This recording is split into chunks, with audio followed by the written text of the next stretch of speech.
Assalamu alaikum warahmatullahi wabarakatuh. Nde wondi ɗo e mawɓe meɗen ka dina e ka enɗan ɓe Allah arsiki andugol ka dina Allah arsiki ɓe kadi andingol jama julɓe Allah ɓen ɗen weltanoɓe ko foti wona seeɗa.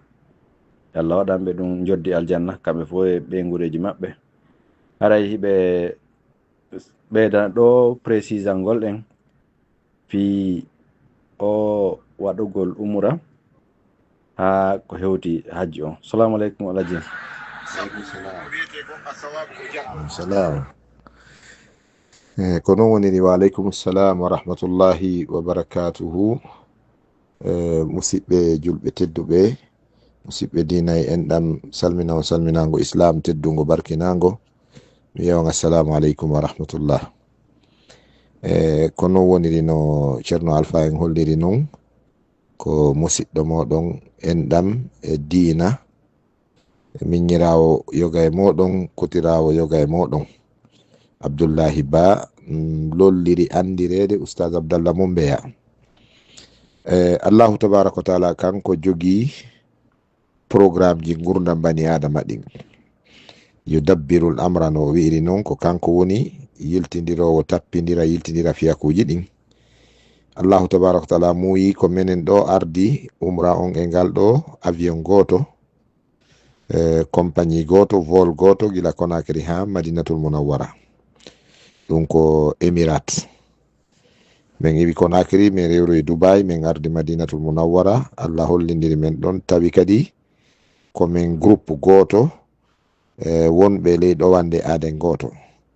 ɗoni min wondi e hôtel goto Madina Balɗe, min wondi kadi Makka ɗo kadi hôtel goto. mo beya min suusi oya welama oya edan wowodiral waɗi yurmodiral no wadde. aray min humpitayon ɗum toro ɓe déplaçanaki ɓen umra on e hajji on en fo e meɗen waɗen ɗum ka programme ji meɗen, saabu ko laawi ɗaɓɓirɗi aljanna, ko laawi ɗaɓɓirɗi welaye Allah, ko laawi kadi hennaydi goɗɗo kadi ko wiyete ɓuttu ɓernde e deƴere e heɓugol courage e bange dina kan. hajji on nelaɗo sallllahu alayhi wa sallam ɓe maki alhajjul mabruru laysa lahu jazaun illa aljanna. hajju so ɗiggi o ala joddi sina aljanna. oɗo umra tentini ka sumaye ɗo ɓe maki al umratu fi ramadana taadilu hajjan. ɓe maki umra waɗaɗo ka sumaye no fota e hajju. ha ɓe maki kamɓe nelaɗo sallllahu alayhi wa sallam e maku goo ɓe maki mo waɗi umra ka sumaye o wa'ay wasi ko min e makko hajjidi. on andi ɗum ko moƴƴere molanade non. ko tawata hande si ɗen anduno ka nelaɗo Allah yi'ete, eɗen wawno ittude ko marɗen kon fu, ɓoren gite men ɗen watten ɗon fiyen yahu ha hewten ka nelaɗo yiyete. joni noon gollugol gollal ngal tawata a wa'ay wasi ko hange maɓɓe gollidigal, ɗum ko moƴƴere molanade. si Allah newnani ɗum goɗɗo yo jarno Allah, si tawi newaki taw yontigi toro Allah, yalla newnanmo o waɗa ɗum. haray on jarama, o weltanama. sengo humpitugol ngol ka bange umra, umra ko sunna tentinaɗo. sunna non mo andanɗa hoore ma, karama ko ɓe wi mo jeeya e sunnaji ɓurɗi farillaji goo moƴƴere. ɗon andi sunna ko sengole farilla woni, kono no wodi e sunnaji taway ɗi nelaɗo sallallah alih w sallam no ƴawniɗi e degré ka tawata haray farillaji goo no wontiri sengoley. umra on ɓurata degré hajjugol ngol, ɓurata degré juulugol waktuji ɗin joyi kala kam tigi woniri adnallah on.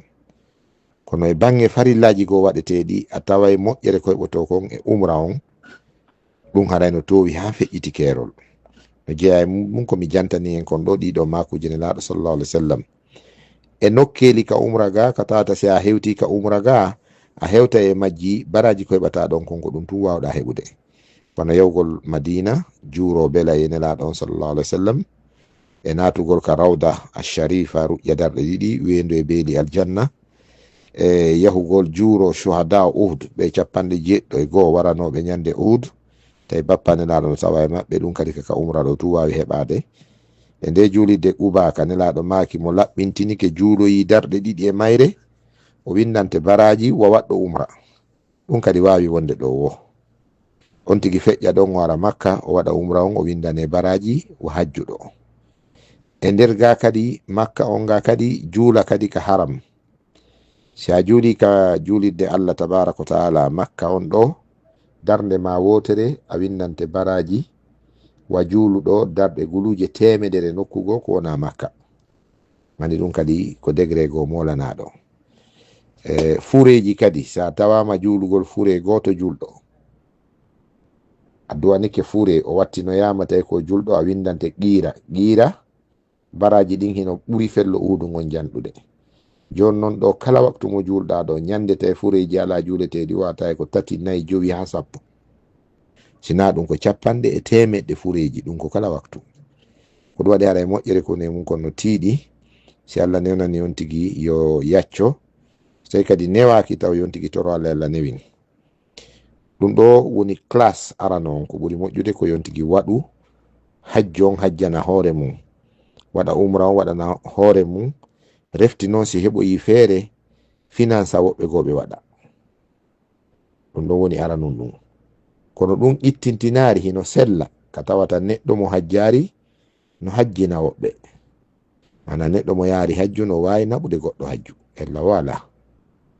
O windante kadi baraji yeru walluɗo julɗo o hajji, ko woni o windantake baraji hajjuɗo kanko naɓuɗo hajjiyankejo on, sabu on ɗum ko kanko jawdi heɓuɗo jawdi ndin on dewal ngal toɗɗi.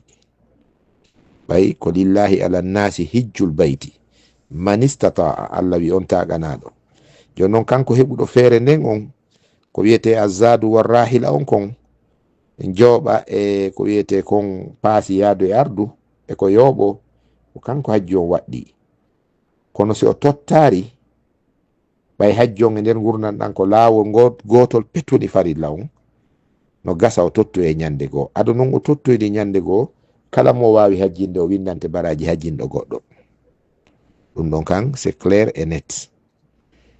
Non woniri kadi umra on kadi si on tigi ari o waɗi umra goto, simo faala o ndaray e mawɓe makko e sabuɓe makko, wano israɓe makko ma karamokoɓe makko ma kotiraɓe ma hay ɓiɓɓe makko tawoɓe fatike, o waɗna ɓe umra, o wawi ɓe waɗande.